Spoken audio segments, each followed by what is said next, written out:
You're watching MTN Moonlight, and this is a brief history of the Suzuki Hayabusa, the bike that changed it all.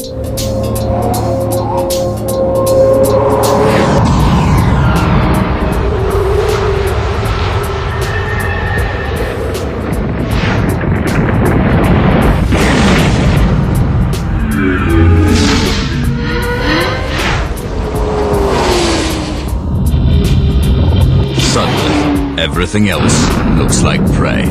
Hayabusa from Suzuki. There's no clear date for when Suzuki started developing Hayabusa, but many sources say it's just before or just after the Blackbird released, and this was in '96. Suzuki had competition. They weren't the only manufacturer trying to beat the Blackbird. Kawasaki in 2000 came out with the ZX-12R, which had a top speed of 187, but was not quicker than the Hayabusa, so the Berserker will stay king. The Hayabusa was released in 1999, and it was designed by Koji Shira. He also designed legendary bikes such as the SV650, the TL1000 and the Bandit 400 to 600. You probably remember 1999 because it was the year that a very good film, The Matrix, came out, and a very bad film, Star Wars Episode 1, was released. Suzuki had one thing in mind when they were designing the Hayabusa, and that was to make it the fastest bike ever created.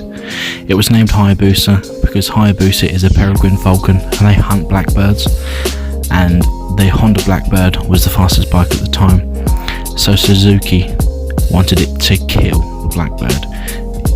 It didn't only kill it, it destroyed it. It was about 10 miles an hour faster, with a top speed of 194 miles an hour, and with not much money it could easily do 200. The Suzuki will always be a monster. With Suzuki, Honda and Kawasaki and some other European manufacturers all trying to beat the top speed, many of their companies were getting worried that regulators would ban or completely stop them manufacturing these bikes. So unfortunately they had to have a gentleman's agreement where they decided to limit the bikes to all 186 miles an hour. So it's unlikely any bike will ever be faster than the Suzuki Hayabusa without modification. The Hayabusa was a massive critical success for Suzuki. Reviewers loved it. They carried on making the Gen 1 from 99 all the way up to 2007 with only a few modifications. The later models from 2000 to 2007 were limited to 186 miles an hour, and the rear subframe was strengthened from aluminium to steel because if excessive weight on the back it was prone to breakage. Suzuki also offered a couple of limited edition offers, including the Stealth and the Ice White.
Suzuki Japan and Suzuki America started planning for the Hayabusa Gen 2 in 2004, with the lead Japanese designer going out to the US to see what modifications and customizations people had done to the Hayabusas, to see if they could learn anything from them, and to see what really sold the bike. Was it the speed or was it the styling? In an interview with Motorcycle News, the lead designer Koji Ishiro said that the Hayabusa was designed to be ugly.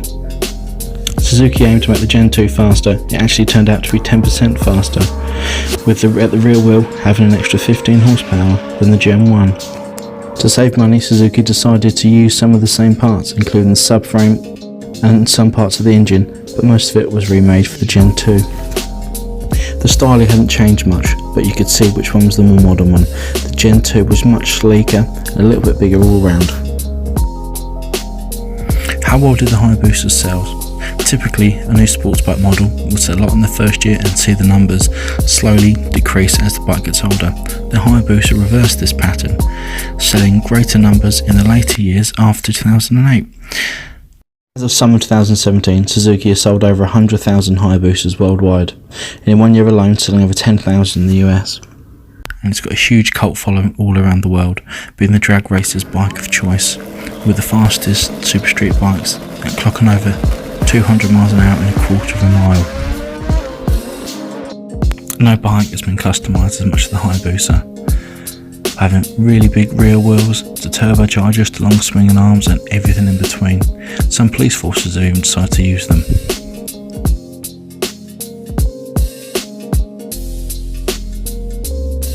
The Hayabusa is an incredibly desirable bike, not only to people that want to ride them, but a lot of people want their engines because they're put in kit cars, as they produce so much horsepower, easy to tune, and have a lot of torque, and they can take a lot of punishment. What's next for the Hayabusa? There are many rumours saying that the Gen 3 will come out in 2018 or maybe 2019. There are no confirmed reports yet, but hopefully Suzuki will announce something soon, and I'm sure it will carry on the history of being a painfully fast sports tourer that loves to be customised and is fast as hell. Thanks for watching, guys. Hope you enjoyed it. Please put in the comments what you want to see next and discuss if you like or hate the Hayabusa. Please rate and subscribe. Have a nice day. Let me know.